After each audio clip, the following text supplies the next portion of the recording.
Give me a second. I'm kind of starting everything blind today. Alright. The plan is... The plan is... Okay, let me stop the music. The plan is to release a video tomorrow about all of this. Okay, so no spoilers! The plan is to release a video about all of this tomorrow, which means that right now, on stream, I'm gonna write the notes from everything. I'm gonna record it right after the stream, then I'm gonna go to bed, and tomorrow morning, I'm waking up and I'm editing it all. Alright, so... No spoilers, hold on. Is it all, just tell me, is it all on the League of Legends channel? I know that there are 4 different videos. Is it all League of Legends? No Wild Rift? No TFT? Nothing? It's just that? Now, I only know one thing. Okay, it's all there. I know one thing. Apparently, you know, this is basically 40 minutes of news. But they didn't reveal that much. Alright, hold on. So... Okay, I will also mute sound alerts for now. Hold on, so, okay. I have my notes. I'll drag my notes to the side. Actually, to that side. I have my chat. I can see everything. So, yeah, apparently it's just fine. But there is more to talk about. I've seen the Reddit thingy. On Reddit...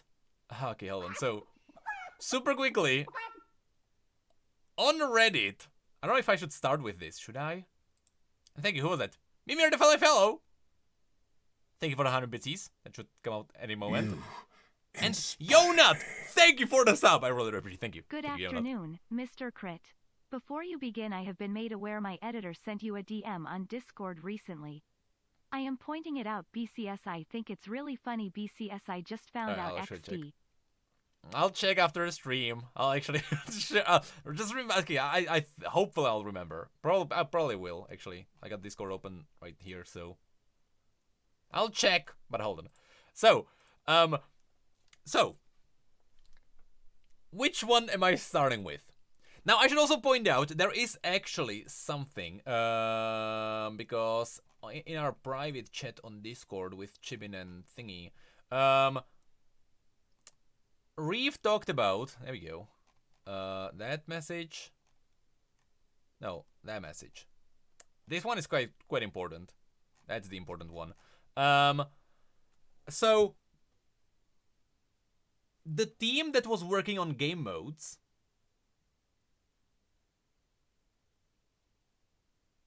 basically dissolved. It's basically... Oh yeah, the splash art, that was Zeri. Like Zeri in Wild Rift? Or was it the... I know that Zeri's splash art, I don't care about skins anymore. Just freaking Zeri leaked somewhere, who cares?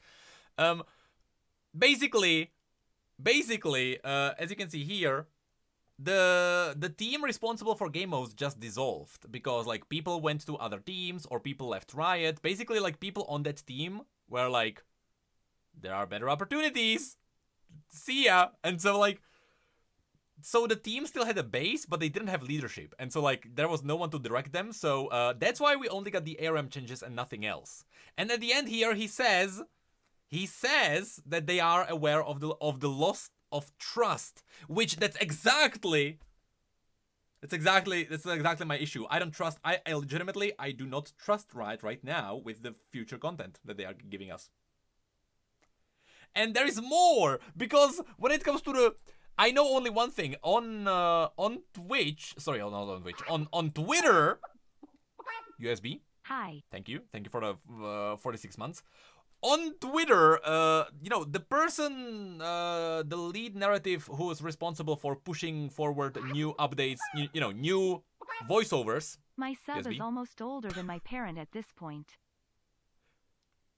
50 months? What do you mean almost? And also, thank you for the sub. And also, thank you. Guys, I really appreciate it. Thank you. Get better names because I can't pronounce these, especially since I'm dyslexic. Oh, 50 months, not years. I'm dyslexic. There you have it. Mimir the fellow. Hold on, Riot is very trustworthy on anything that isn't League. No, hold on. The main narrative person who's responsible for pushing forward the new voiceovers. That's the only thing that I know about from the news because it was on Twitter. Apparently there are new voiceovers for Nidalee and Varus. That's the only thing that I saw. She tweeted that they had to push hard for these. That they are proud of it. It's amazing, but they had to push hard. Which I'm like, so it means that the leadership once again didn't want to give you resources for this? Like, are you saying you had to push hard to give us new voice lines for old champions because the leadership once again didn't think it was worthy? And again, I'm like, it's cool that we're having it, but it's not reassuring yet again. So I'm like, Comic Maker, thank you for the prime. Thank you. I really do appreciate it. Thank you. And I'm like, I don't.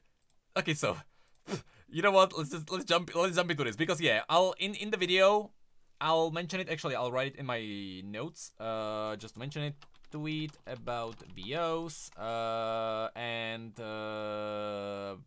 game modes. Game modes team dissolved. Okay, those are notes that I absolutely need to talk about. Okay, so and thank you, Mimir the fellow. Thank you for giving us up too. Show Jackal. Sure on Jackal. Thank you. Appreciate it. Anyway, hold on. So tell me, which one are we starting with?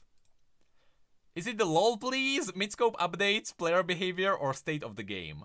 Should I go like right to left? Because they dropped all of this at once. Does it matter where I start? Does it matter where I start? State of the game? Left to right? LOL please. Okay, people are okay. It's LOL please. LOL please is most. And Doopy is cool. Thank you for the prime. I really appreciate. Thank you. Thank you. Left to right. Okay, left to right then. LOL please. LOL please is first. Let's go. I'm ready. If the volume is too loud, tell me. Hey, I'm ready. Also, are we getting a cinematic? No idea. No, genuinely, no idea if we don't get a cinematic. I have to say, right? Today I finished recording my video on the lore of Stray, and I'm having so much fun talking about a piece of lore that's moving forward. Like today, literally today, I finished recording my Stray lore video. So if we don't get a cinematic... Hey everyone, I'm Riot Brightmoon, executive producer of League of Legends. Okay. And I'm here on behalf of the entire League dev team to welcome you to season 2023. Okay, massive changes, First please. off, I want to wish you all a happy start of a new season. And I want to thank you for the marks you've all made on League. From the hype plays to the big brain moments, and all the ways you've helped make League what it is today. We have a lot to share with you, including our final updates on Ahri and Aurelion Sol, some upcoming skin schematics, an update on Ranked, and a sneak peek at some champions we'll be releasing later this year. Thank you. But before we get into what's coming, I want to share a quick recap of this year's preseason. So let's go. Also, I'll be pausing because I'm actually taking notes for the video. The Chemtech Drake has had a major glow up. Okay, so basically, he's summarizing what we know. Instead of resurrecting friends and foes, she now mutates all the plants on the map with Chemtech empowerments. Hextech Drake. They still do what you're used to, only now so nothing with a new, twist. nothing new. And each time you defeat the Chemtech Drake, she'll grant stacking tenacity, plus healing and shielding power. If you claim the soul, you'll deal increased damage and receive damage resistance when at low health. We also added new pings to help you communicate with your team more effectively, including the push, it's all bait, old. and all in. New Better ping. pings mean clearer calls on what you want to accomplish as a team. My personal favorite is using the hold ping right after my whole team dies defending Baron. It wouldn't be preseason without some changes in the jungle. You now have the jungle. We know, an updated camp patient we system, know about all of this. and new jungle companions to help you conquer the scary monsters of the jungle. By the way, again, because this year I want to make my videos funnier and better. Normally I would literally be like, this is, they summarize this, da-di-da-di-da-di-da-di-da. What I'm gonna do in the video is that I'm gonna introduce the excitometer. And basically, at the beginning, it's gonna be low, and I'm gonna be talking about the boring stuff, and then, it's gonna ramp up, and I'm gonna be talking about the exciting stuff. It's like a little funny bit that I wanna do in the video to, like, make things more exciting, because But yeah, as I'm looking at this, I think the excitometer is gonna be low for a lot of the video. But certainly not least, we have changes like a new rune recommender, some new in-game items, as well as a few returning favorites, and a few changes to ARAM, like new hex tech gates that transport you down the map, falling towers and the rubble that they create, and some more balanced changes. We Keep know. ARAM games feeling fair and fun for both teams. We know. Now that we've covered preseason changes, let's talk about some of the new things coming this season. And yeah, if the excitometer is low for like the majority of the video, even better. That's gonna be a funny video at least. Ari ASU, there you go. All right. After a year of waiting, we're finally releasing Ari's ASU. Her base, her skins, new VFX, splashes, and all 9 tails have been updated and will be out for all of you in just a few weeks. We can't wait to see what you think of her new look. I mean, it's like, am I wrong in thinking this is nothing like Caitlyn though? Because when Caitlyn had the ASU, it was like visually, it was like different. With Ari, yes, I'd like undoubtedly freaking the animations amazing, abilities amazing. She's way too close to the original, and like if you're not paying attention to the details, inspire me. You won't notice it changed. Hello, I've seen your post on Twitter about requesting a drawing of Viega. Check your Discord DM, or you could shoot me a DM on Twitter. I will. I'm just waiting for all my DMs to pile up because there are like artists, like, you know, a lot of artists who are just waiting. So I will check your DM. Don't worry. But yes, Viego. There's a Viego video that I'm actually working on as well. Spoilers! There are a few champions who haven't gotten a new skin in a while, including Aurelion Sol, Ivern, Kled, and Callista. Hold on, new skins. Tease. Aurelion, Ivern, Kled, Callista. Alright. And I have some good news. They'll all be receiving a new skin this year. Callista's skin is coming to us from a world of beauty and magic, nature and majesty. The Fairy Queen presides over the courts of the 4 seasons. And the Fae who reside there are empowered by the natural world and the magic within it. Not all within the Fae world is light and beauty. After we leave the Fae realms, we're returning to a fan favorite. It's a little bit more adorable than beautiful. The skin line that brought you Pugmaw, Corky Corgi, and York in a cat onesie is coming back. So April Fools. So open up some catnip, dust off your chew toys, because more champions are getting fluffy. That's Kled and that's Kindred. Oh yeah, that's Kindred. That's a bow. Ah, so that's what are they called? Kled and Kindred. What are they called? Not dog people. What's the skin line called? I can't even write it down. Cat Dread. Oh yeah, aren't they always like named weirdly? They can't really do cats versus dogs, I guess.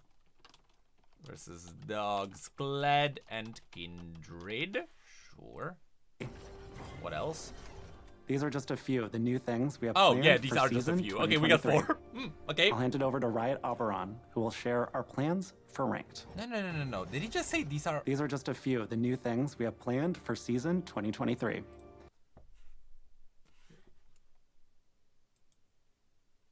I'm gonna write this down. Hold on. These are just.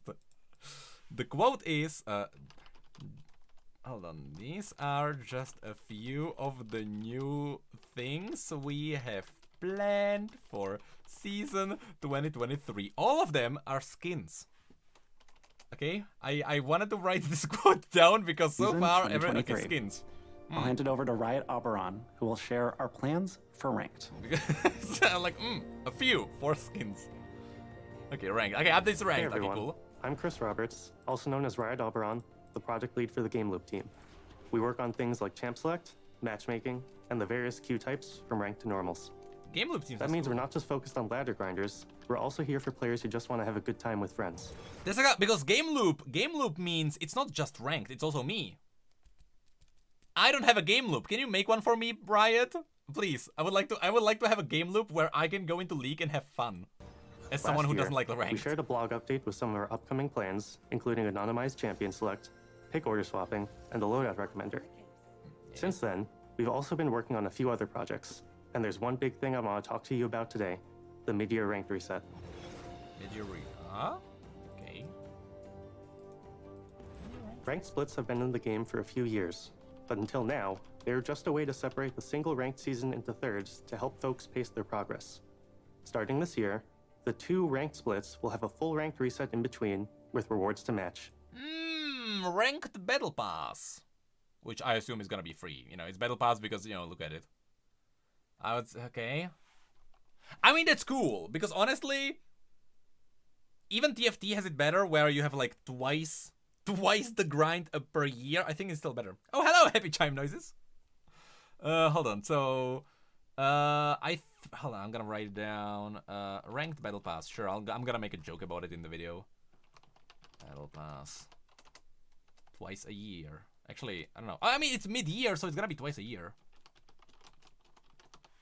Which is cool. I like this, actually. I like this change. Here's the thing. A lot of players come back to League at the start of the season, ready for their climb to their ranked goals. But when we look at the data, it doesn't actually take the whole season for players to hit their peak rank if they've been playing consistently every patch. Yes, exactly. Like, you know what I do? 2 weeks before the end of a season, I play my placements so I can get gold, so I'm done. And I get a skin and I'm done. Now, last year was the first year that I didn't even do my placements. That's literally the first year I didn't get a victorious skin because I just stopped caring. If you don't take your foot off the gas once you start your climb in January, you'll probably reach the peak of your climb around halfway through the year. I'm actually gonna write down the reasoning. Quick. To there. Ranked goal and stop. Okay. After that, things can get a little rough. For players at higher ranks, the middle of the year can be a stress fest of playing just enough to avoid decaying or demoting. Yeah. And once players realize they're not steadily climbing, many of them either drop out of ranked or turn to smurfing. Yeah. Neither of these things are great for fair matchmaking or enjoyable league experiences, just don't, especially for players starting their climb later in the season. That's it. All in all, don't do DK. There are honestly a lot of reasons why most other games, other Riot games included, don't have year-long ranked seasons. So this year, we're getting with the times. When Split 2 starts, it won't be as heavy a reset as the one in January. We're not introducing a second preseason, so the game won't change dramatically enough to warrant making you re-earn your rank to the same extent. Wait. Isn't this... Wait, so what changed? So that's a Split 1. But he said that there's not gonna be enough dramatic changes. You just climbed 1, yeah, so nothing changed? Essentially? And if you've got something keeping you AFK for the first half of the year, don't worry. The mid-year reset is even less significant if you haven't played many games since January. We know this is a huge change, but it's one we think will help keep League feeling modern and fun, while addressing a few of the pain points we've seen over the years. I'm literally watching the first video right now. That was a lot. Let's end things on a high note. That was a lot. Talking about the shiny stuff. I mean, rewards. Okay, cool. Each Something split, new. You can earn the full ranked reward suite. Icons and emotes, ranked borders, and a ranked skin. Icons and emotes. I'm just gonna write it now. Emotes, ranked border, and skin.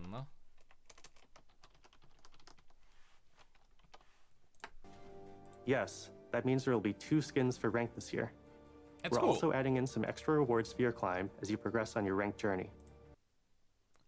They say extra rewards. Realistically, what is it gonna be? A ward? A banner? You know. Yeah, more icons and emotes. Like, realistically, what is it gonna be? You know. In addition to this, we're also removing the gold rank requirement from ranked skins. A chroma Now, would be cool. Every ranked player will have the chance to earn the skin moving forward, with chromas to match your final rank. Yeah, the skin will continue to reflect your final ranked achievement, but we want you to also be able to earn it through dedication to climbing. That said, if you're below gold, it won't be as easy as play 10 placements for a free skin. The number of games required to earn the skin is drastically higher below gold, so just because you now can earn it at silver or below, doesn't mean you will. Oh, that's actually an interesting choice. That's actually cool. That is actually a good change. anyone can earn a Victoria skin. So there's gonna be like a bar. That's actually cool. Because realistically, Riot giving us a gold threshold is artificial. They were like, I don't know, freaking gold is the threshold. Who cares? You know, like they made it up. So like, now, okay, I like this a lot. Because now a Victoria skin is not like, hey, this guy is an average ranked player. Because if you are gold, you are like almost dead in the center, or you're like average. I think average is like silver 3-ish. So you are like slightly above average. That's what gold is. But like, so the skin is no longer gonna be like, oh, you're above average. No, the skin is now a reward for participating in ranked games. And that's actually so much cooler.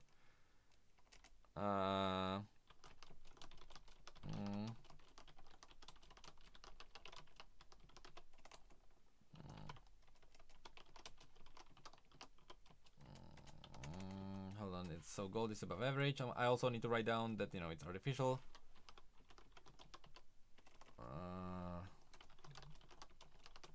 Info. Gold. Okay, I like this new change. I genuinely... First new change that's good, from what I've heard so far. That wraps things up which for is me. not much. Up next is Riot Lexical, who's going to talk to you about our plans for champions this year. Very good. Thanks, and good luck on your climbs. Very good.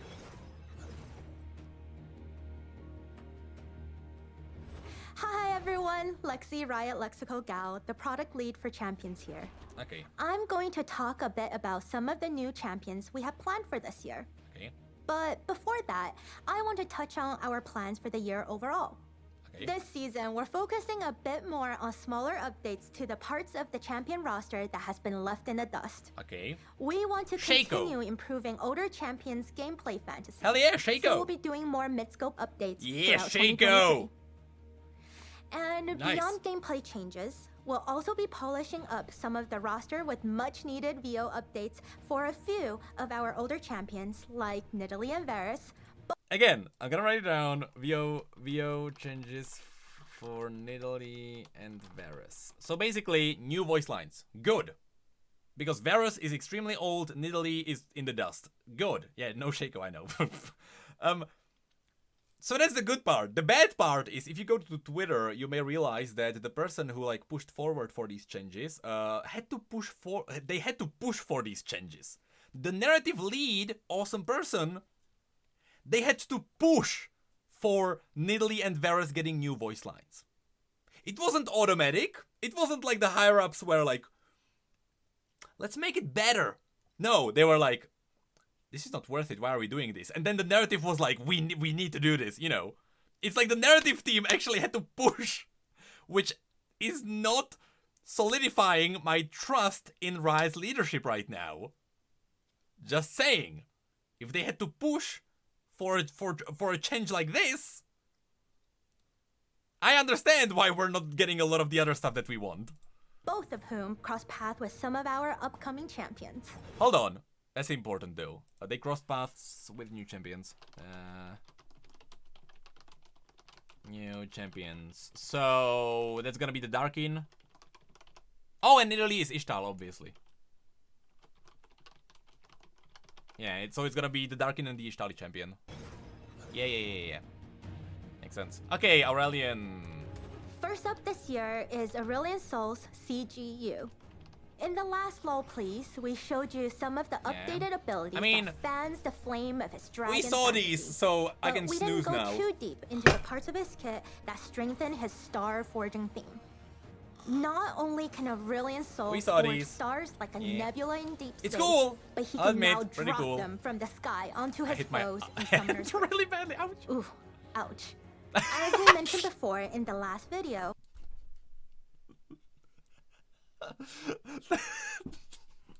thank you.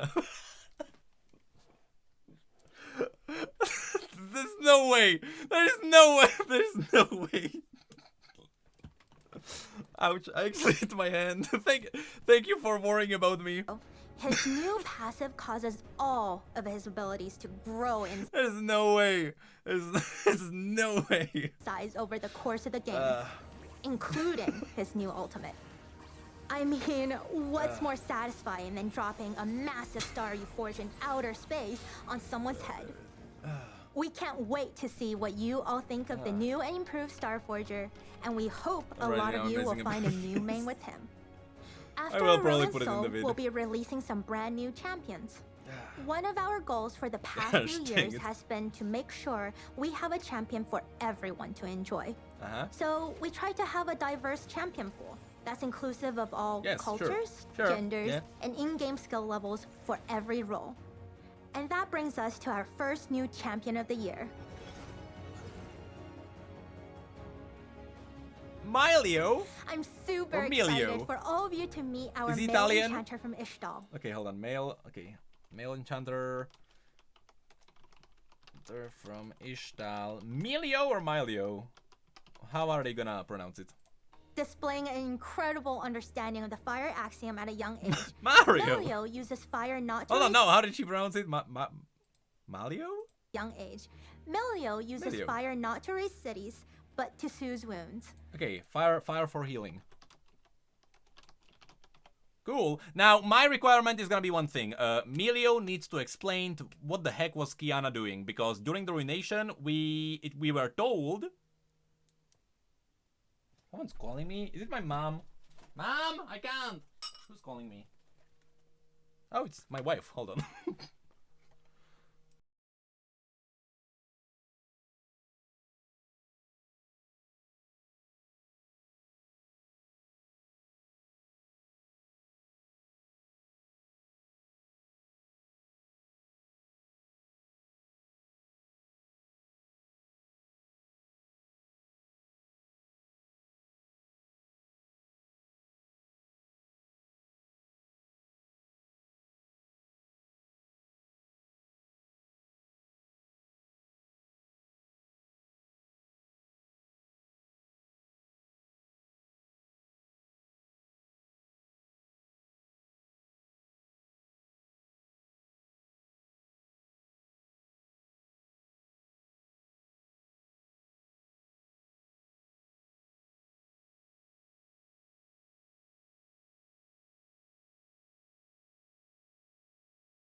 My wife called me from like 3 rooms over because, you know, our son is asleep. She was like, "Can't you smell cat pee anywhere?" And then she was like, I also, yeah, I'm supposed to tell you, she for the first time, because she's now she's going to, I don't know what it's called, she's making mugs and stuff and plates from clay, you know, the stuff. She used the spinning wheel for the first time. I'm supposed to tell you all. Yeah, pottery. That's what she's saying. Pottery. She used the spinny table. Okay, anyway. Now he travels to Ishalcan. Oh yeah, hold on. Just to finish my thought. During the ruination, it was said that Kiana wasn't present to fight the undead because lore. Apparently, there is a lore reason why Kiana wasn't present during the ruination. So Milio better explain that. Better. Hold on, I'm gonna write it down. Better explain Kiana. Carrying the hopes and dreams. Hold on, of how his are they family, pronouncing it? But to soothe wounds. Ishtal and Now he travels to Ishalcan, carrying the Ishalcan, hopes yeah, sure. and dreams of his family on his back, along with his trusty backpack. He's about to face the biggest challenge of his young life, the Vidalian. I was about to say, if it's not the Vidalian, like, they need to get the lore team together.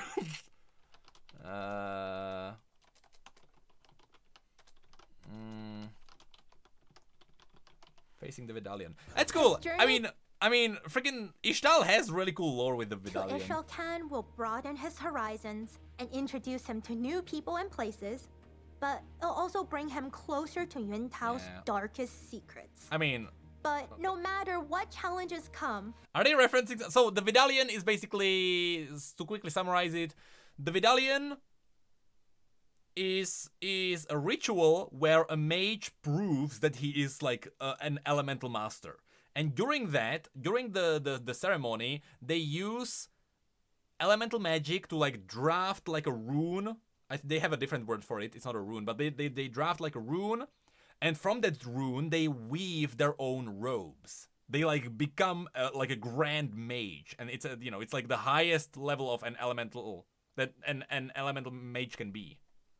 It's basically, and Yuntal is the throne of Ishtal. So when she's talking about the dark secrets of Yuntal, hold on, Rebellion, uncover the dark secrets of Yuntal. The dark secrets of Yuntal, I assume, is the fact that Yuntal knows about the fact that there is an outside world.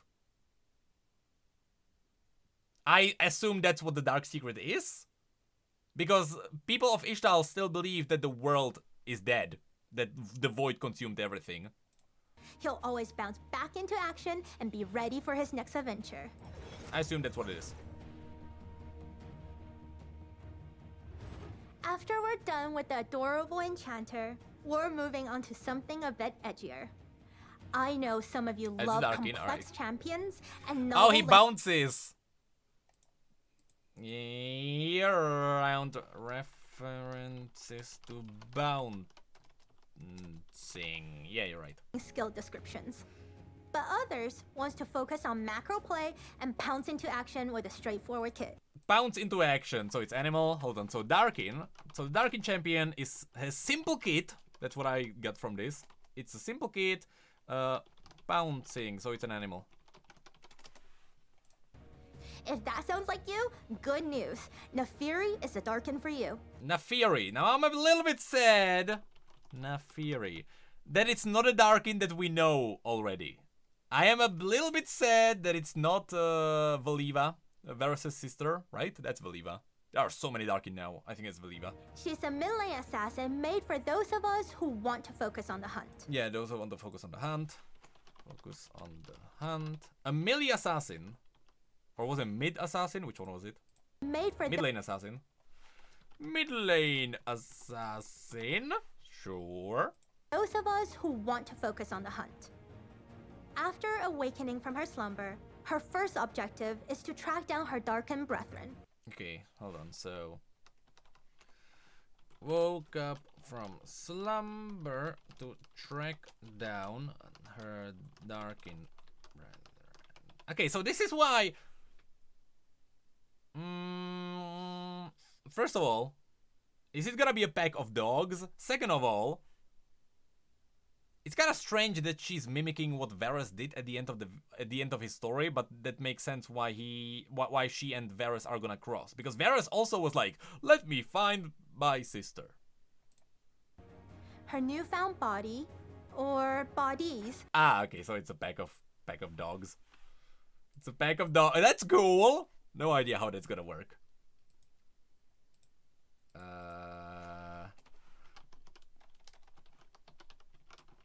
Multiple bodies. Now, I know, right? So, they said the kit is gonna be simple. So, I'm gonna assume it's not gonna be something crazy like you're gonna be controlling multiple champions at once. I do not believe that's gonna be the case. Otherwise, they wouldn't specifically said it's not a complicated kit. What I think it's gonna be is something like Callista. You are a champion. You are maybe a dog. One of your abilities is gonna be to send out a scout, and the scout is gonna be patrolling back and forward, and that's gonna be like another wolf. That's what I think it's gonna be. Maybe, maybe.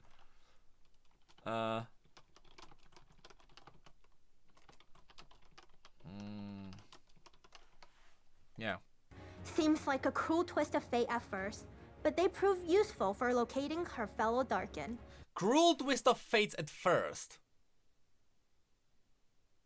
So what does that mean? What's the opposite of having multiple bodies? Having one body? I mean, like, why would it be a cruel what is that cryptic word about? Oh, is it a cat? Was she a cat? Is that the cryptic one? Or like Cerberus? Oh, what if she was like a Cerberus kind of dog when she was an Ascended and then she like ripped apart? No, I think, what if she was a cat? And then, because you have to, okay, so, for people who don't know, the way a Darkin looks now is not how they looked when they were Ascended. Like, for example, there are Darkin. Let's use what's her name? Not Zolani. There is a Darkin who became a chicken essentially. So there was an Ascended who was a snake lady or like a lizard lady. She was then put into her weapon, and when the weapon was picked up by, you know, or it was touched by a chicken, the Darkin would be turned more into a chicken. Naganeka, that's the one. You know, and then again, it's not confirmed if it's chicken, but you know, I'm using that as an example. So the way a Darkin looks now is not how they looked when they were Ascended. So it's possible that they were a cat when they were an Ascended, or a lynx. Actually, you're right, lynx makes more sense. And then they were turned into dogs. I'm gonna write it down. Fates.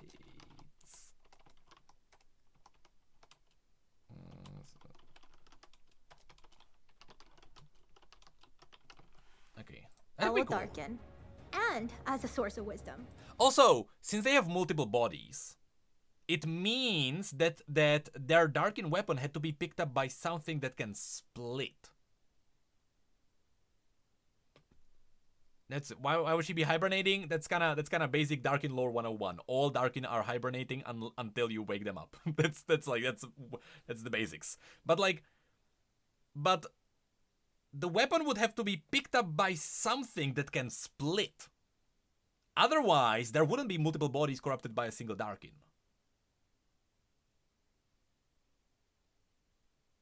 That a pregnant dog? I can't make a joke about that, can I? Like, that sounds hilarious. That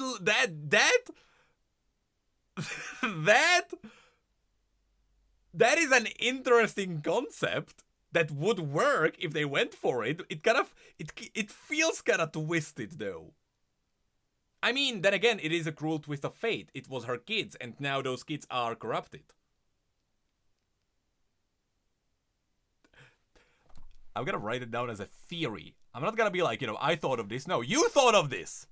This video is proof that it wasn't my thought.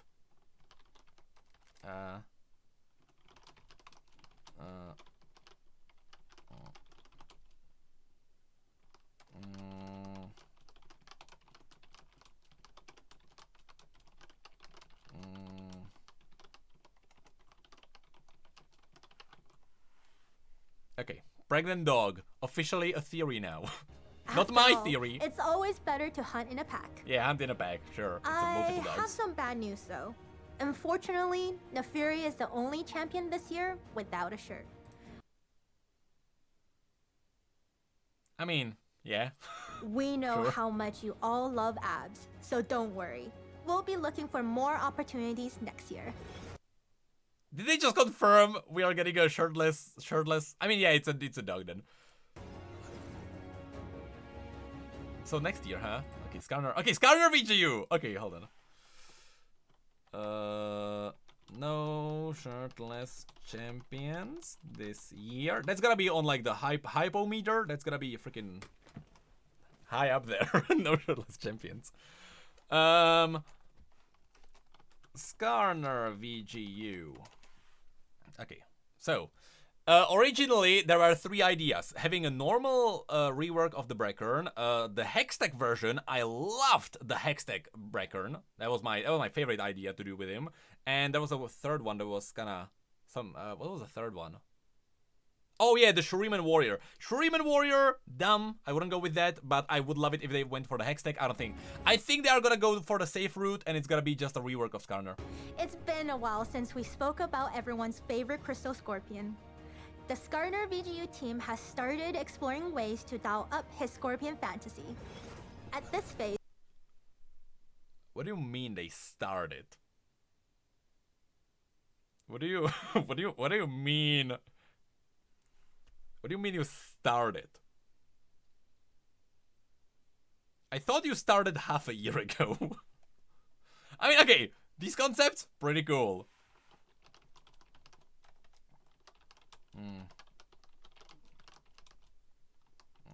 Hold on, they started exploring how to ramp up his fantasy.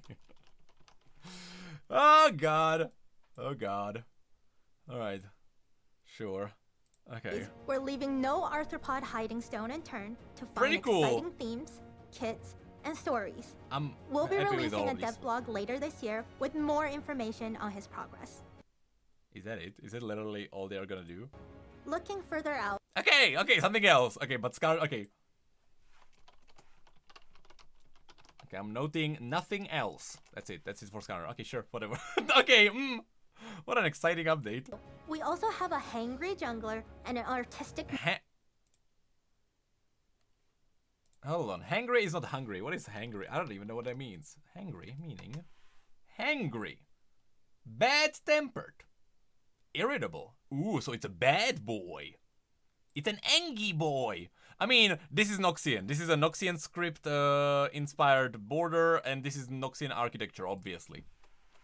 But hold on, is this a rework? No, it's not a rework. What is that? What are they talking We're about? releasing a Okay, dev what blog are they later talking this year about? with more information on his progress. New champion? Looking further out, we also have a hangry jungler and an artistic mid laner who are looming in the distance. Hangry jungler, artistic mid laner. So, hold on. Okay, I can actually talk about these. Okay, so this is hypometer, pretty high right here. So hold on. First one is a Noxian architecture. Hold on. Hold on. Border based on Noxian script. Noxian architecture, obviously. Should I make a joke about the fact that these tiny side towers in the medieval times were sometimes used as toilets? That's why they were like further away, because you could poop and it wouldn't like stick to the castle. Should we talk about that? Anyway, everyone's gonna think Vladimir, right? Like everyone's gonna think Vladimir. What was her name? What was the name of the girl in the new was it Ophelia? It was Ophelia. The one who painted pictures, right? Or who was commissioned by Vladimir to paint him a picture. There are two champions that come to mind. But then again, it's the other one is the artistic one. They wouldn't do a painter for the Noxian, so it can't be Ophelia, which is sad. Or is Ophelia somewhere? Or is it Jessie? Who is Ophelia? Is Ophelia from Legends of Runeterra? I'm thinking of someone else than you then. Yeah, Ophelia is Legends of Runeterra, so I'm thinking of someone else. I forgot her name. It's the Art is Life is the story, if I remember right. Art is Life. Vladimir. Art is Life, Vladimir, yeah. Let me quickly look at the name of the painter.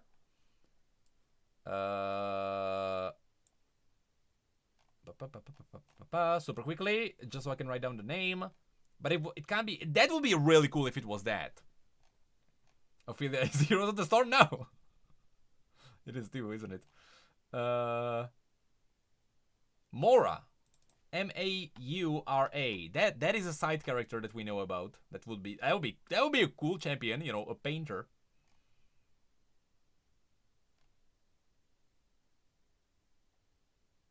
Yeah, that would be Mora. It can't be Mora though. Can't be Mora because she's an artist. I'm still gonna mention it in the video. Can't be Mora. So who was the other one? Oh yeah, no, the prefect, the freaking addict, the leader of the school who is also addicted to blood. The prefect. What was her name? Cersei. No, Cersei is someone else. That's another one. Ah, damn it.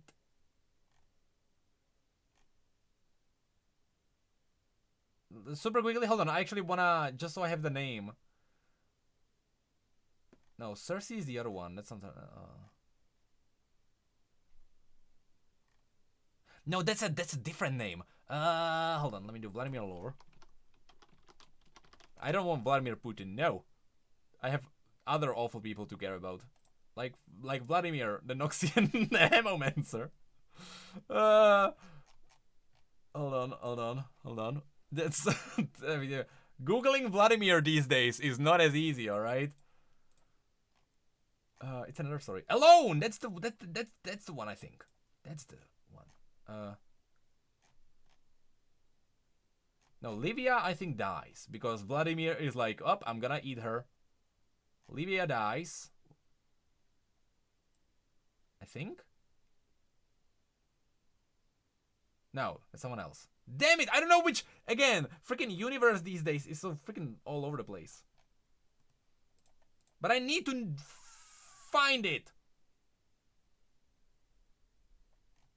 I actually need to find the name of the champion who this can be.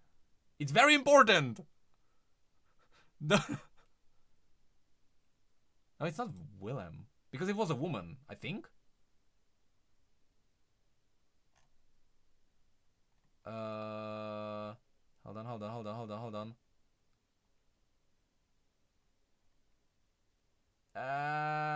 Just so hold on, just so you can see what I'm searching for. I'm actually searching through the text. Because that Mora smiled, yada yada yada. And she has a friend, that's Cersei. That's literally the woman who is dragging kids to Vladimir so that Vladimir can freaking drain them.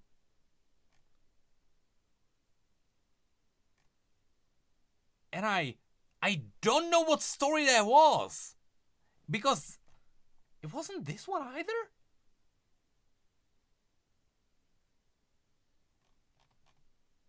Was it Sin? Hold on. Sin rings a bell. That is in the... No, but Sin is the artist, I think. God, then freaking stop telling me freaking politics. No, it's not Sin either. I think Sin is the... No, it is Sin! Oh, it is Sin! You're right. It's the Alone story. It's the... This one. And she was like, you know, yeah. Hold on. It's this story. Alone. Where is it? Alone? And then there is Sin right here. Sin! That's the headmistress. Yeah, that's the freaking addict. Who is... So basically, Vladimir has his own blood. And this, you know, Sin, the headmistress, is taking kids without parents and without any connections to anyone, and she's dragging them to Vladimir. Vladimir probably kills them, drains them dry, and then Sin receives a little vial of Vladimir's blood because she's addicted to it. So there is a chance that Sin might be this.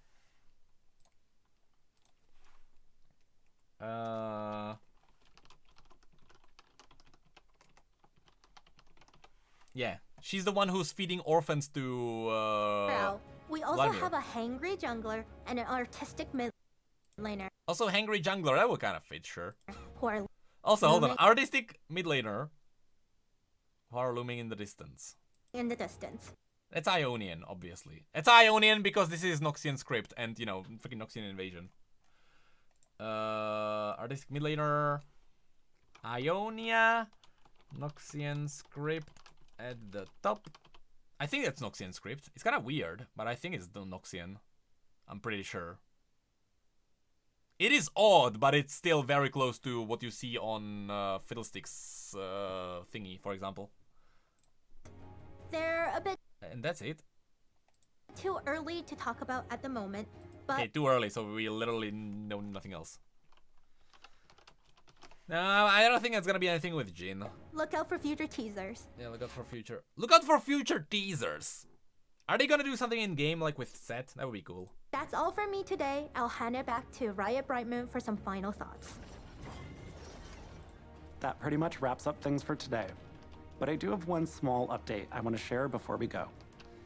For years, you've been asking us for the ability to play League in any language, no matter where you are. I'm happy to share that later this year, you'll be able to select your language in League settings. Okay, that's good. That's good. Quality of life change, good. It's gonna be like on my hypometer. That's gonna be like in the middle. I mean, yeah, sure. You can freaking listen to moaning Tariq. That's what you're gonna use it for, but sure. Choose language.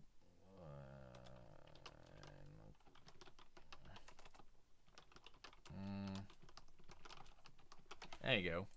This makes your experience That's what you're all a gonna little use bit it more for enjoyable, anyway. no matter where you're playing from or what language you speak. That's cool though. Very, very, very, very I also cool. want to remind everyone. That also means that the client is gonna be a larger size because you need to patch in all the languages at the same time. Unless the client is gonna be one language. Oh yeah, but the game has all the languages loaded in anyway. Okay, so maybe nothing changes. Why wasn't this here earlier then? Who has Xbox Game Pass to link it to your Riot account.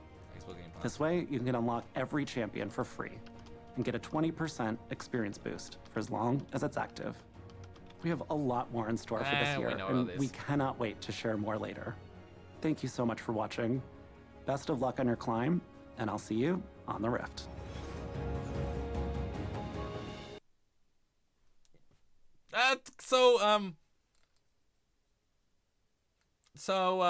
Champion teasers, skins.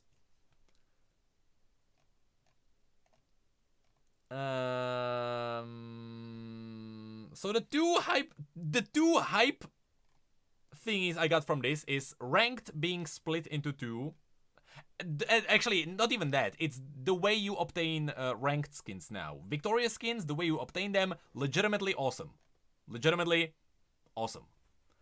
And the other one is, I guess, the new champions.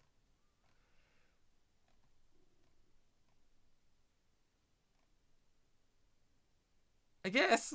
Okay, so video number one. Hey, hey, VO updates. I don't know if you know freaking what the like what we got from Twitter. I'm skeptical. Okay, so which one are we going for now? Midscope updates. Okay, let's go. Midscope updates. I'm ready. Give me something big.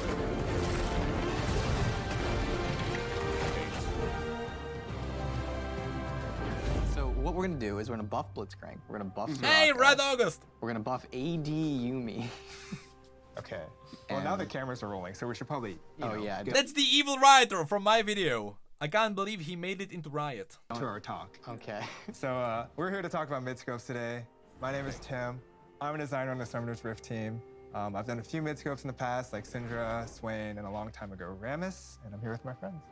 I'm Ezra. I'm also a designer on the Summoners Rift team. I do item balance systems, that kind of thing.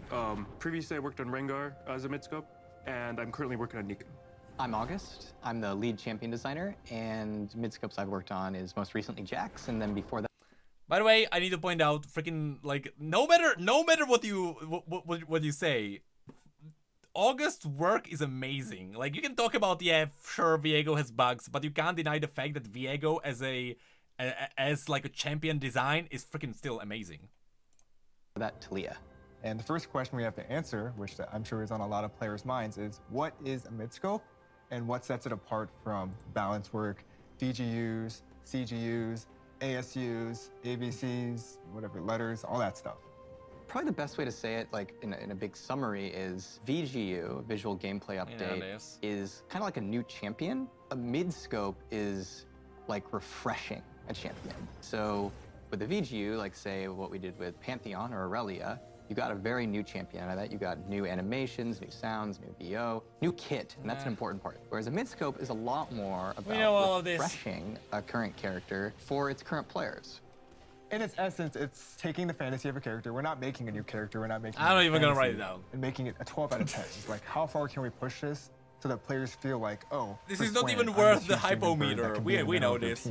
Or for Talia, that I'm actually an Earthweaver and I'm not punished by using my Q.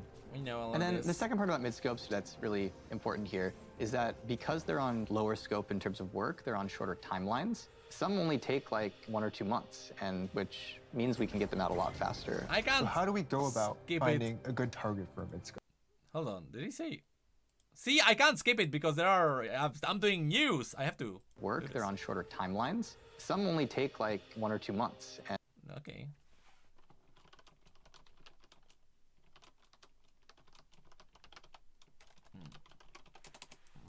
Some only take 2 months means to we make. can get them out a lot faster. So how do we go about finding a good target for a mid-scope, right? Because there's a lot of different projects we do. What defines how we find a target for VGU versus random patchwork that me and Ezra do on a 2-week basis? When a character feels like they maybe have lost their place in the game, or they feel a bit stale, they feel like they might not have as much of a purpose as they used to, a designer can look at a mid-scope and say, hey, is there some way to like really refresh who this character is in the game and what their place is in the entire league roster? In the past, we've done mid-scope-like projects. A lot of them have been really good. We've done Xin Zhao, Tom Kench, Sona, Rengar. We've done projects like this. But a lot of times when we do like this level of work, it's framed in terms of problems. Back in the day when we did the original work on Taliyah, that players said, Taliyah's a pro problem. We need to fix her for mid lane. And we succeeded in that, but it was like kind of at a cost to Taliyah players, as opposed to possibly a benefit. And so a lot of mid-scopes are framed in terms of not problems, but opportunities. It's about asking the question, hey, I see this character, and I see somewhere that they could be even cooler, even better. And maybe we fix some problems along the way, but it's about finding what's exciting about the character that we could really play up and enhance. I couldn't agree more. So you worked on Nico, you worked on Syndra. Especially Shaco. Scopes? Like, is there a method to how we're choosing these projects? The way I see it is, for the most part, it's strong passion for a character. Someone who's like deeply involved with the character, deeply interested in the character's success. They understand the character. You know, some of these characters have been live for years and years and years, so you've played them a lot. You truly understand the failings and the opportunity. I play By the way, one thing. Oh my god, we are halfway through the video and we learned nothing. Okay, I just realized that. Anyway, hold on. One thing that he's saying, like, it's very important to say that what August is saying is absolutely correct. When he's making champions, when he's reworking stuff, he's making things exciting. Now, exciting sometimes means very annoying to play against. But that's not what I'm talking about. I just highly agree with the fact that when August is making champions, he always finds a way to make those champions interesting to play. Playing against them is a whole other problem. I used to play her a lot, actually, and I was just like, at the end of the day, I was like, this character isn't... I want to have fun, and she's not letting me, right? I want to do all these things, and I want to trick people, I want to catch people, and then I just can't, right? And she's still fun, she's still fine, but she could be so much more. That type of message is what we want to have for mid-scopes, which is, it's not about problems, it's not about meeting a schedule or stuff like that. It's really about finding a fantasy and seeing if we can enhance that for the players, right? Yeah. That's what a mid-scope is. And sometimes like a mid-scope can come from like, you know, just years of players telling us something. There's a lot of Swain players who, for a few years after his rework, were like, hey, I want to play this guy mid, and I feel like I can't play him mid. And he was powerful mid in terms of win rate, but that didn't mean he felt powerful or that he was super fun there. And we would constantly have Swain players telling us, it's like, hey, yeah, I can play this guy support. He's a cool support, but I was always a support main. I made him as a support. And that was actually, I think, one of the inspirations for the work that ended up being done to Swain. I think it's important to note that it's not other players who might like Swain. It's Swain players who feel like their character isn't working for them. The goal of mid-scopes is... This is something that used to not be the case. Riot used to rework stuff because stuff was not popular and they ignored the player base. Aatrox is the biggest one, where they were like, alright, Aatrox, people just don't like him, so let's just make a new champion. And then like people who actually liked Aatrox were like, well, you destroyed him! So that's why Riot now looks at the core player base of the champion and they make the new champion around that, because Aatrox was the big turning point. Doesn't make a character more popular. Yeah, like, I would argue Rise. The players who love this character actually feel like the character is working for them. I think there's probably a question of like, you've done Silas, you've done Tom Kench, you've done Sona, Xin Zhao. Why are you calling these things mid-scopes now? Like, what's the point of that? By saying, hey, we're doing this projects, they're called mid-scopes. This is the amount of resources they need. We can plan for them ahead of time so that when a designer, like say Tim, is like, hey, I want to do a Syndra change, but it's going to need a new queue. Hold on, I need to write down a note. For the first 6 minutes, they explain what mid-scope updates are. I just have to write down a note. Instead of us saying to Tim, hey, you... Hold on. That's in a 7-minute long video. can't do that. We don't have any resources to make a new queue. We can say, okay, we can plan for that. Hold on, the slot video is that about in, to end. And then we'll get it out to players in 2 months. Hold on, the video is about to end. Now that we've covered about what midscopes are and how we pick them out and what we want to do, yeah, what can players expect in 2023? Okay, yeah, sure, thank you. This isn't set in stone right now, but it's something we'd like to work up to. Is long term, if we could be shipping a midscope, say once every 2 months, then we could do things like put out a midscope roadmap for players, say, hey, here's the midscope. I like that they are showing Rel right there.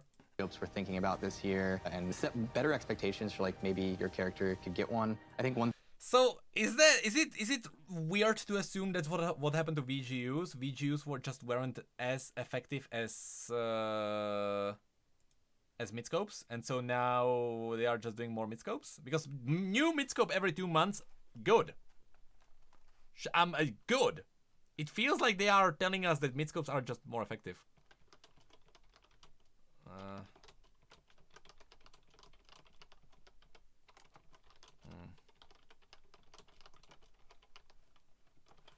Okay. One thing that can be rough as a League of Legends player is if you think your character needs an update, it might be years before they actually get it. Yeah, but with midscopes, they succeed similar to a VGU and like revitalize. That's exactly what I was saying. Without necessarily taking all that extra time.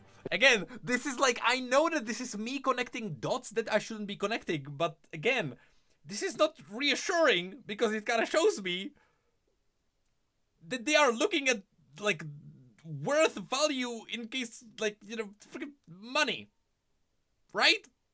Am I wrong in thinking this? I'm like, you know, VGUs are expensive because you actually need new models and stuff.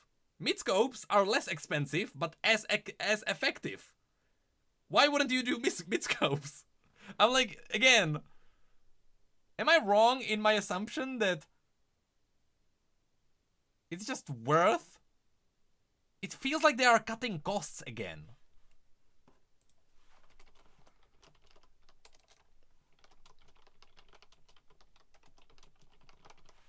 I don't know. Which means we can do more of them.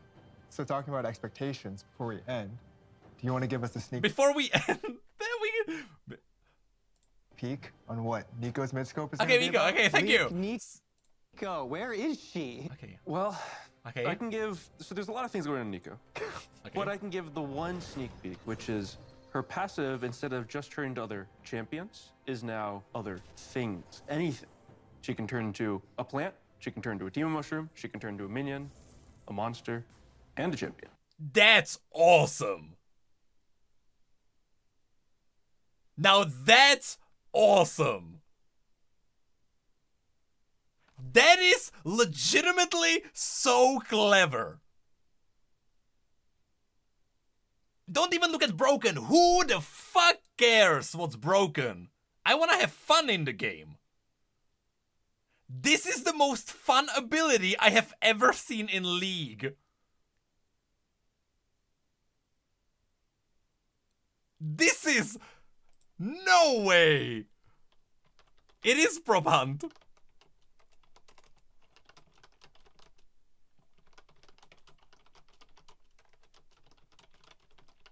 I don't care about the bugs. I don't care if it's broken. I genuinely do not give a damn. I am just happy that they are having fun with the champions. And this looks awesome. Can she turn into a better teammate? No, she'll actually probably be a worse teammate. Oh, okay. You can you turn into a jungle camp? Like you kill red buff, but you turn into a red buff. You can invade.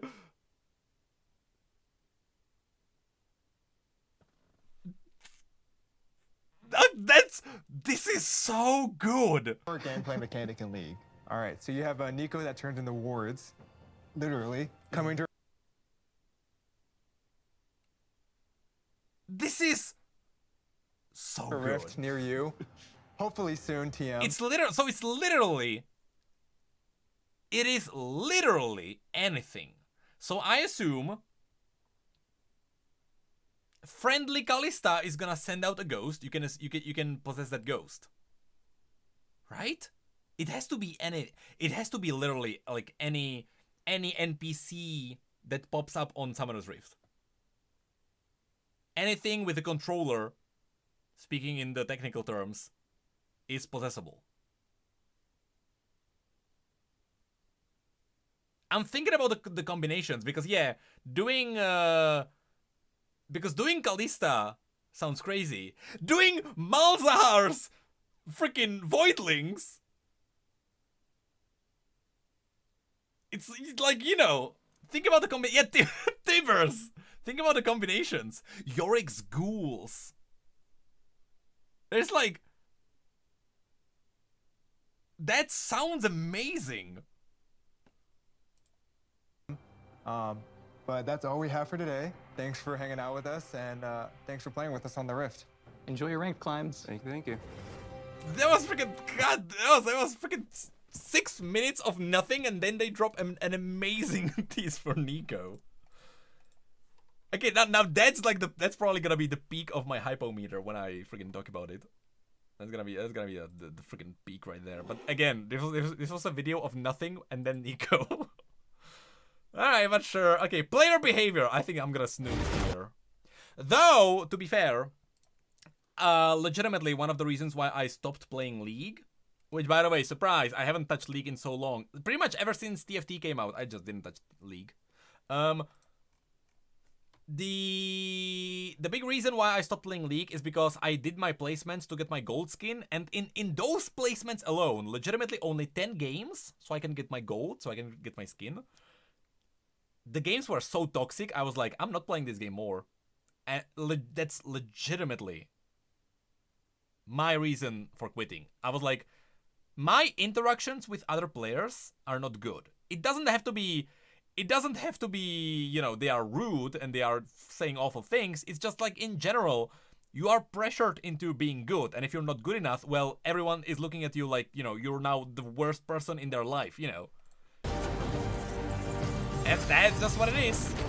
They don't even have to say anything, but you feel like that. And I was like, I have everything muted. Like, I haven't seen, like, when they said, like, oh, all chat is gone, I was like, good! I've been playing like this for 5 years.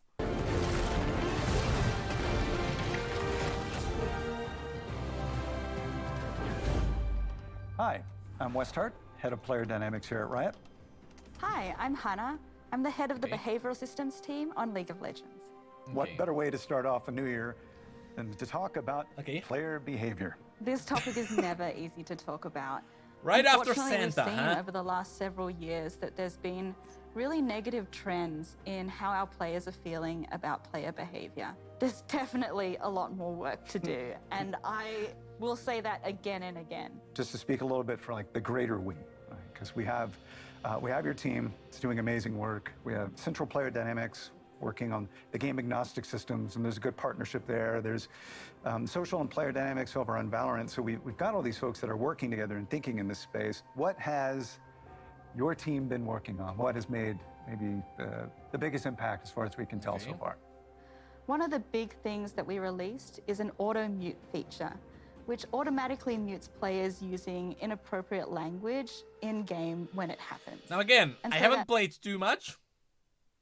Is this in-game already? I don't know. I genuinely don't. And again, I have my chat, I have everything muted, so I don't even know if these features exist. Okay, so auto mute is there already. Right, Message will not be sent, and players will be notified that those players have been muted. And we saw really, really positive player feedback from that, which was super exciting.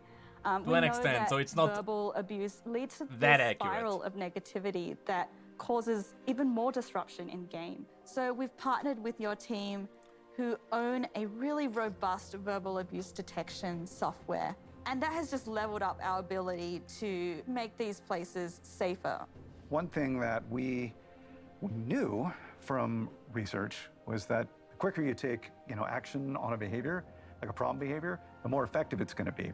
So this is more visible, but have there been other things that maybe just kind of flew under the radar that didn't get noticed because it wasn't so visible? Yeah, so one of the things that we've seen our players talk about a lot is intentional feeding. And that is one of the most frustrating that is behaviors hard that we to see detect in though. game. But one of the challenges with intentional feeding That is the hard whole to detect. intentional Yeah. part. Absolutely. Like, how do you detect intent?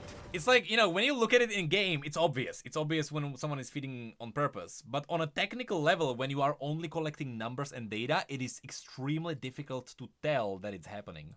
And we know from all kinds of social science that in lieu of knowing someone's intent, we assume it. Yeah. And so, oh, that's tough. That isn't to say, by the way, the players are wrong. Yeah.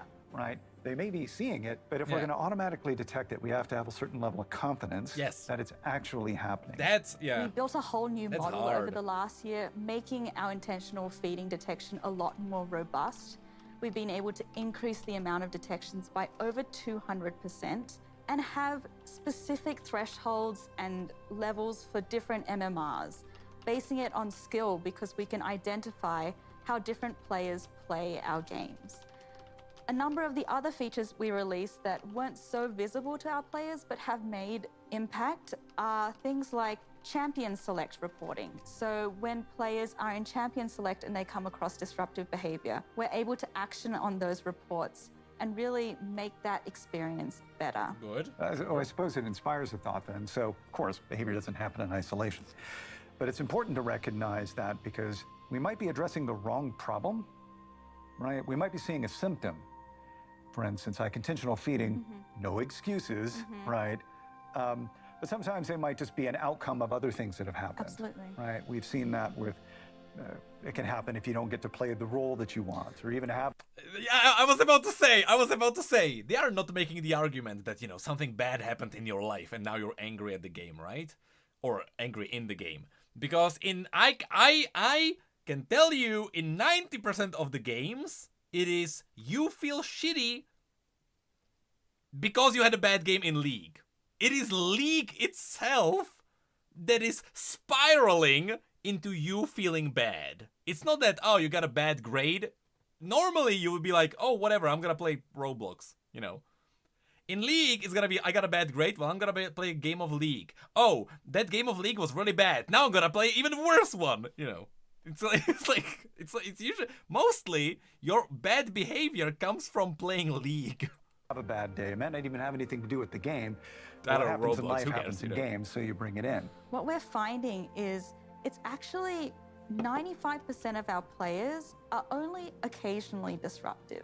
They contribute to over 80% of the reports in our games, which means the vast majority of disruptive behaviors are done by all of us, you and me. We get tilted in games. I've legitimately, you go through my chat.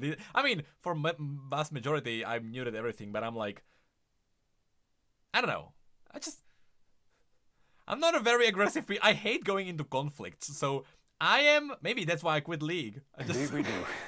And we exhibit these behaviors. Oh no, too. we have to watch this video because in my video when I'm covering the news, I'm gonna be, you know, I'm gonna have the hypometer. When the hypometer is low, I'm just gonna be like, oh, this entire video. Moving on, you know, we found that it's not just about we that have one to watch approach this of punishing all those really disruptive players. It's I mean, about it's interesting that stats, to holistic be honest. approach where we can identify, yes, there are some players who we do want to remove out of our Yeah, I just ecosystem, tilt, but I don't say the large anything. majority of us are actually really positive, and we want to be able to build features where we can celebrate that. Give me Quite often casual when we play talk game about, mode. That will player help. dynamic space, we're describing it as we want to make it safe to be social and more rewarding online for everyone. Give me Yeah, casual game absolutely. mode. Some of the really great things that we've done over the last year to Give me that. target that population is really building on our honor system. So we increased the rewards significantly with a new skin that is phenomenal. I hope you all have it. No bias whatsoever. No play, bias. sure. On a recall VFX as well, where our players can really showcase their honor in game, even if they don't necessarily play with that champion, play with that skin. We make games. We're not trying to police this space. We want these to be great game experiences. So we're figuring out what our role is. Like when I look back on League, it's not what we made that I remember. It's those great esports moments, right? Or it's the teams that were playing and the audiences. They get so excited about this. That's can really come together and do something. Those kinds of moments. Cosplayers, like the creativity, how they bring the world that we put into our games to life, it's incredible. And so when we think about community's involvement, like, yes, we know we're going to need to deal with the negative stuff. Yeah. Reducing bad does not create more good. Any more than reducing sodium in your diet doesn't make our food more nutritious. So we got to do both, because otherwise we're kind of aiming for neutral. The old tribunal was fun to do, though. That's not why any of us come to I games. actually like the old tribunal. I mean, anybody who's played League to any extent knows that there's a high mastery curve, right? And you're never done.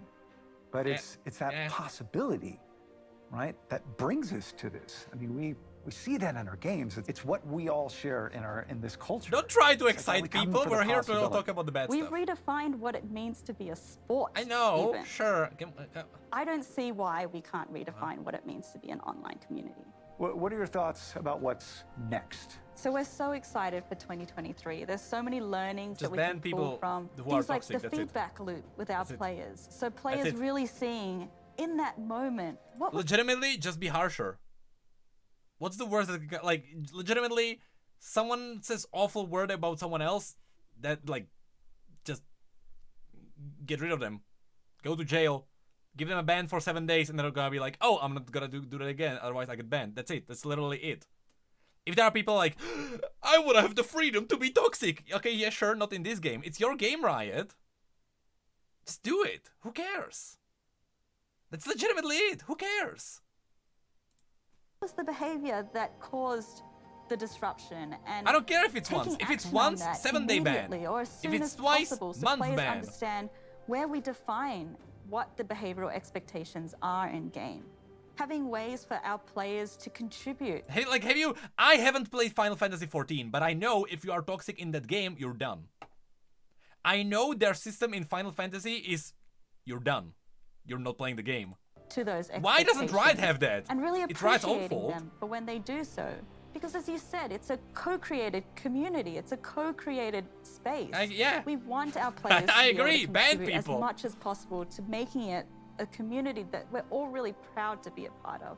I am not proud of the toxic part. What? My dream is to have League be a place where people aren't only coming for the pinnacle of competition, where they're also coming for the community. You know when people will come not for the competition? When there is a game mode that is not competitive. How about that? How about a game mode that is not competitive? That, one might add, will fix all your problems. But we learned on Reddit that the team responsible for game modes dissolved. So, yeah. I don't know if you know this, people who just tuned in, but yeah, game modes, at least a year until we get to see anything. And a place where they have to rebuild the we are all entire wanting team. to contribute to this community, and we're proud to. And we're also proud to invite our friends and our family and everyone we love to this great community. I can't think of a better theme to start off a new year than possibility. And so I suppose with that in mind, thank you very much for joining us. We appreciate you listening. We can't wait to continue this conversation with you all. Stay honorable out there. Okay.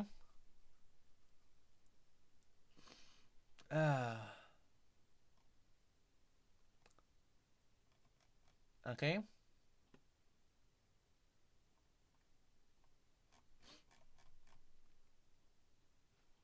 I don't even know what am I supposed to write down. what am I supposed to write down? They wanna hold on.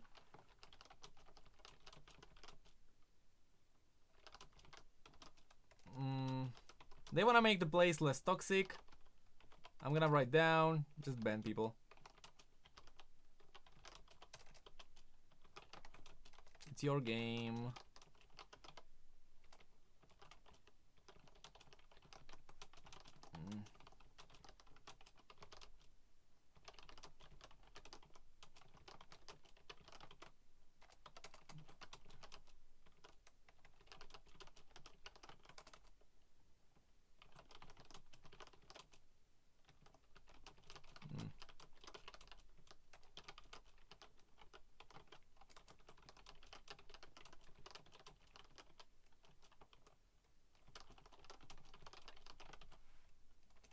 I mean, genuinely, now I'm typing down my notes for the video because genuinely, my view on this is ban people.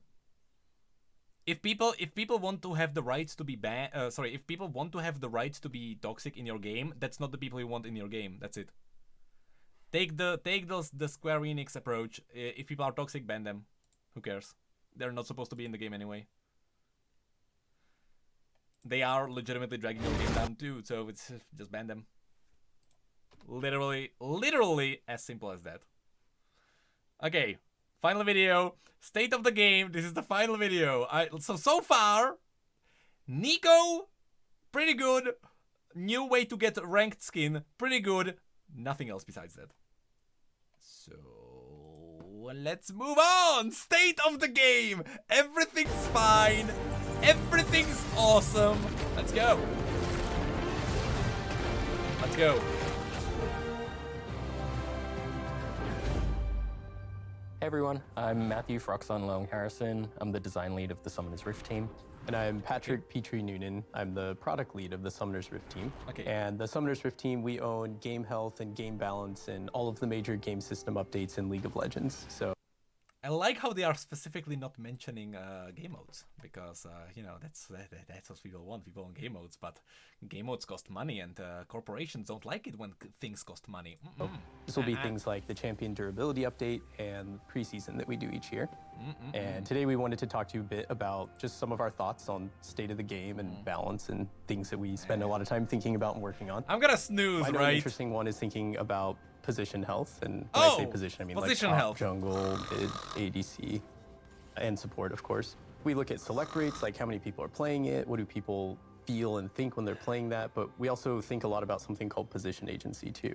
Yeah, so for position agency, unlike champion win rates, we can't really look at the win rates of a position because there's one in each team.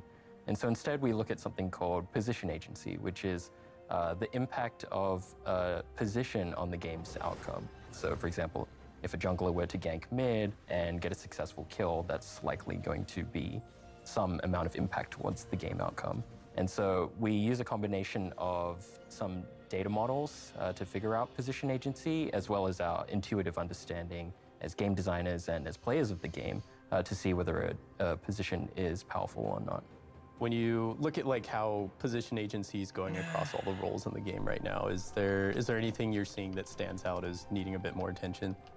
Throughout the year, we did, changes like durability update. Okay, so like, again, 2 minutes of nothing really. So when they are talking about position agency, I assume they are explaining what position agency is because they are gonna reveal something about it, right? The objective changes in patch 12.14, So what's the change? The teleport changes in patch 12.1, and these changes all tended to have one role getting the bad end of the deal, which was top lane.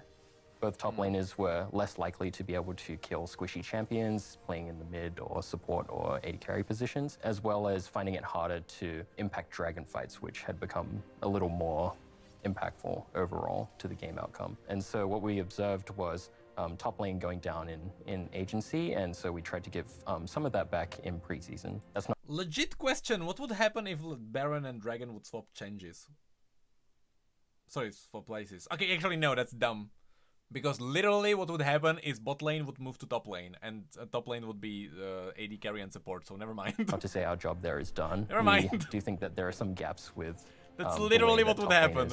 Find The lanes would swap satisfaction in playing places. the role, and we observe that there's just a general split of players in the top lane overall. There are some top laners that really want to fight 1v1, and there are some top laners that really want to impact the map, and we want to make sure that a lot of those playstyles are viable as well. Yeah, and I know in working on preseason, another one of the big things we were looking at is how we could improve jungle select. So as probably a lot of players realize, like if we don't have the right amount of people playing all the different roles, see, this the leads words to they other are things saying, like it's increase in cool. autofill, like less quality matchmaking. And so even though The jungle's a very important powerful words role, I we am noticed that, receiving is not quite as that many cool. players were wanting to play it. So I do know that we've created some changes for preseason. Like, that I'm we're a hoping game will design encourage nerd. some players I to like what they try are the talking jungle for about. the first time, maybe shift back over. I also have to making cover it a little news. bit more approachable.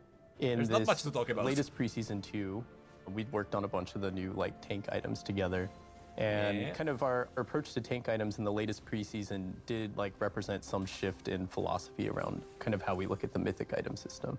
Yeah, so when we first started with the mythic item system, we were generally looking at a few specific goals. We wanted players to always be able to choose between several different mythic items. We always wanted mythic items to be present in your build, and so they were generally tuned to be a strong early purchase. But as we've kind of seen it play out over the years, it's had a few negative effects.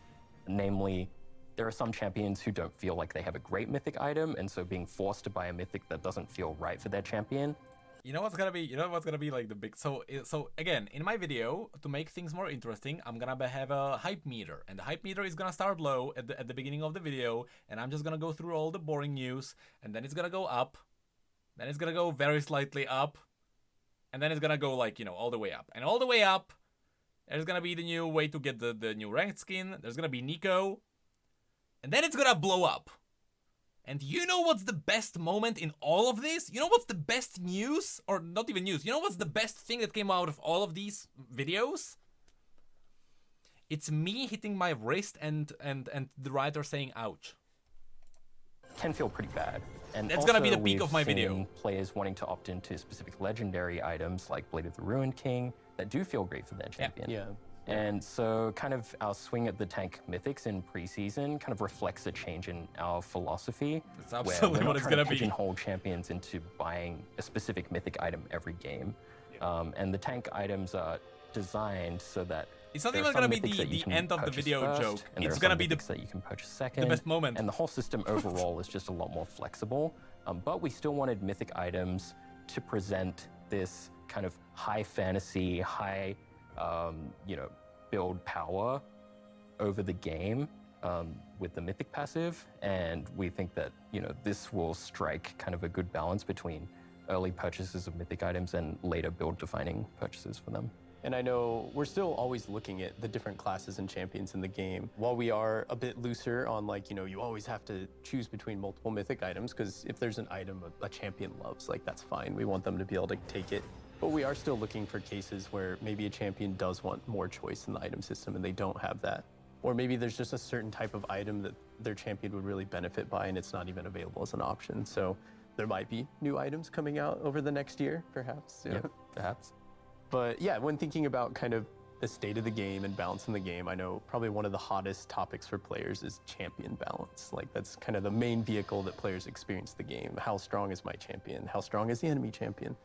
It was really exciting to see the champion durability update go out, and we saw it live. The fights are lasting longer. Players have more opportunity for strategic decisions. It was exciting to see that this doesn't seem to have like impacted bloodiness or amount of fighting or kills. That was something we were worried about. And then we've also had a chance now to see this play out at the highest levels of play and professional play. Imagine if someone like stayed awake. I think overall, like you said, we were very nervous about increasing the durability of every champion in the game and how that would impact bloodiness. However, we've kind of observed that there was some... Oh, you know what's gonna be my end of the video joke? In particular, we intended to make objectives a little more tanky, so there was more tension around fights.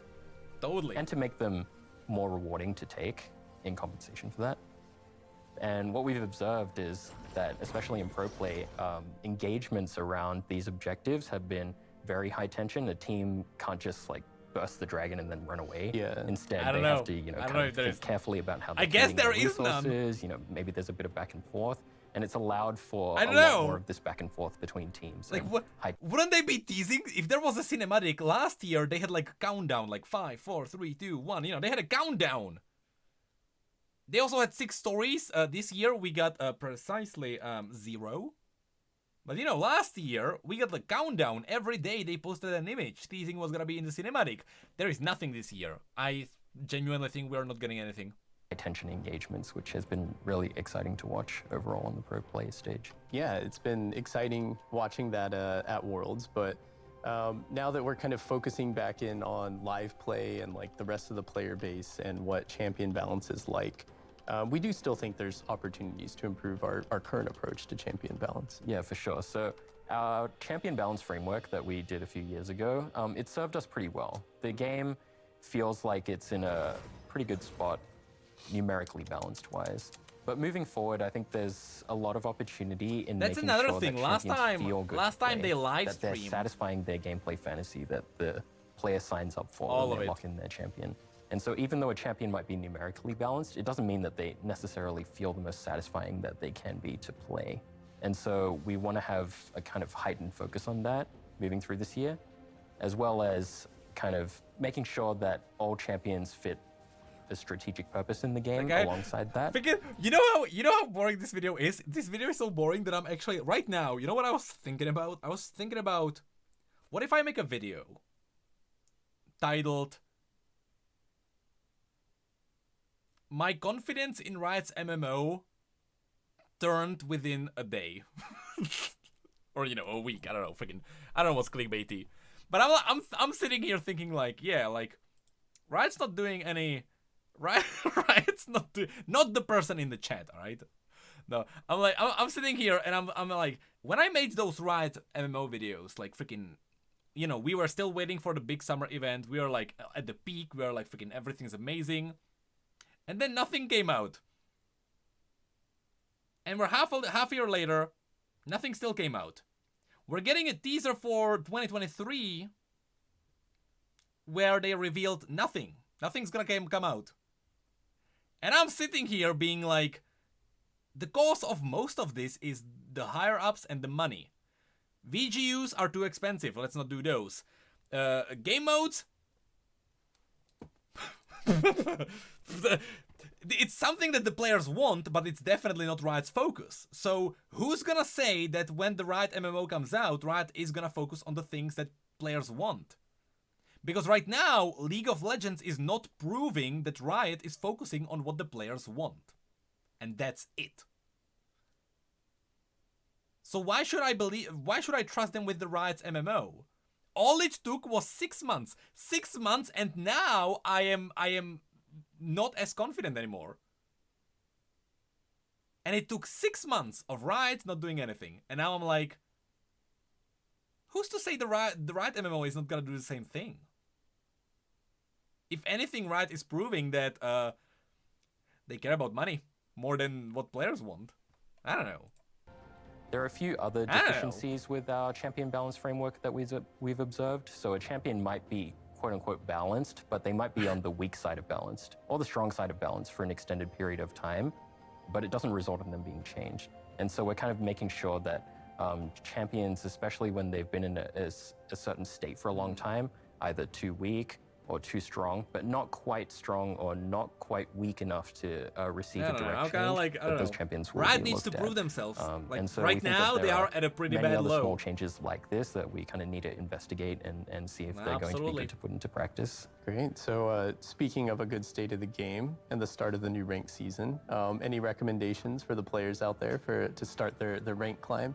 So I think the jungle is going to be a vibrant place for champions of all types to at least go in initially. We think the jungle pets are going to be I mean, this video was like state improving of the game, so they champion are jungle clears summarizing and their stuff. ability to perform in the jungle.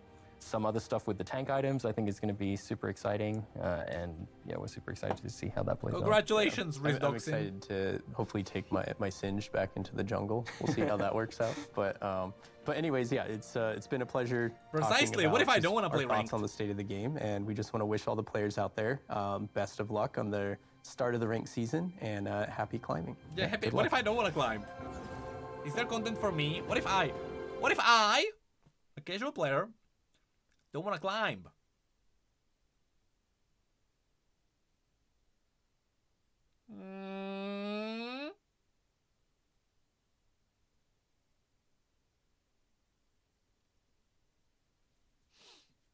Oh yeah, I saw the comment on the game modes. Yeah, so basically, in case people don't know, there was a team at Riot that was working on game modes.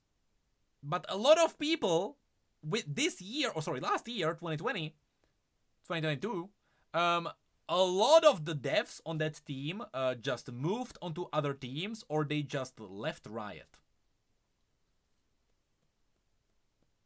So there is no game modes team. They were like, there are better opportunities. See ya. Now, what you can gather from the on Reddit, what you can gather from it is that, you know, the Reef actually said that they were trying to quickly rebuild the team, and they are quickly trying to like help them get it all running again. Okay, sure. What I'm getting from this is that it wasn't Riot's responsibility, or rather, Riot didn't deem it worthy enough to make sure the people don't leave in the first place.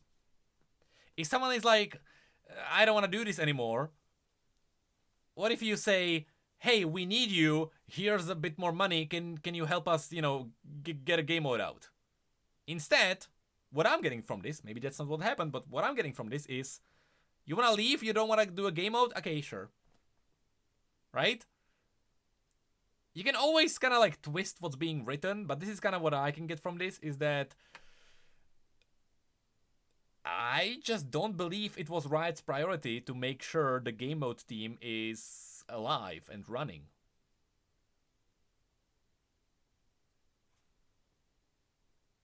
I don't know. And no, what I'm saying is not a rumor in a case that the team dissolved and stuff. It was Riot Reef himself said it on Reddit. I can find you the screenshot if you wanna see. Hold on. I can find it for you. Bap! Right there, Riot Reef. Who said, towards the end of the year, that team lost a lot of people through either leaving Riot or moving to other teams. They lost basically their entire leadership team before moving over to gameplay. So basically, what he's saying is that the team doing game modes was moved onto gameplay, and that's because they lost their leadership. We staffed it up as quickly as we could through either hiring or transferring people from other teams, as we believe game modes are still high value. Okay, sure, but I'll believe it when I see it, because so far you're not proving this. That being said, even when you add people to the team to cover the losses, these people can't hit the ground running. They need to ramp up into the team. I understand that. If people leave, it is really hard to, get people immediately working on game modes. They first need to learn what the heck is happening at the team. That takes time. We basically had to cut everything except the ARM changes the team was working on after taking the losses. So basically, people left, people didn't want to be at Riot, or they wanted to be working on other teams. The only thing they realistically were close to finishing was ARM changes, so they finished ARM changes, but everything else was frozen.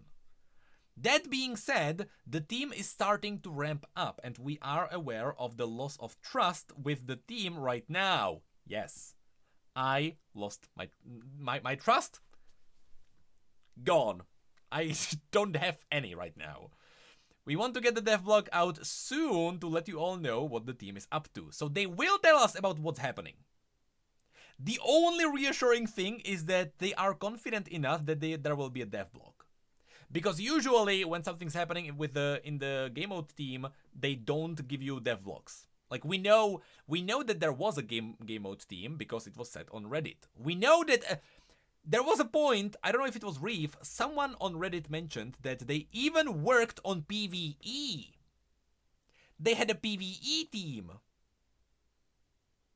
I think it was like a year or 2 years ago when that was mentioned. I think it was mentioned right after Ruination to calm people down a bit, that there is a PvE team. However, Star Guardians happened and there was no PvE, so, what now? So yeah, I don't have trust in game modes, definitely. I don't think anyone should. Riot needs to prove themselves, and from everywhere I look, legitimately everywhere I look, be it new voices for Varus, which the Rioters had to fight for. There are Rioters who had to fight for being able to give Varus new voice lines. That still doesn't make me confident with Riot's leadership. Absolutely not. And I know they can prove themselves. I know it. Riot can do that. But hey, I was like, the floor is wobbling a little bit underneath them. They need to do something. But yeah. Gosh darn it. So that was that, right? That was the news. So this is basically, hold on. So these are all my notes. All of these. That's it. I mean, it's fine. So yeah, literally right now I'm gonna smash this all into a video and I'm gonna record it. Go record it right now because I need to release this video tomorrow. So yeah, thank you for being here. Thank you for hanging around. I'm really excited for 2023 to climb ranked and literally not do anything else.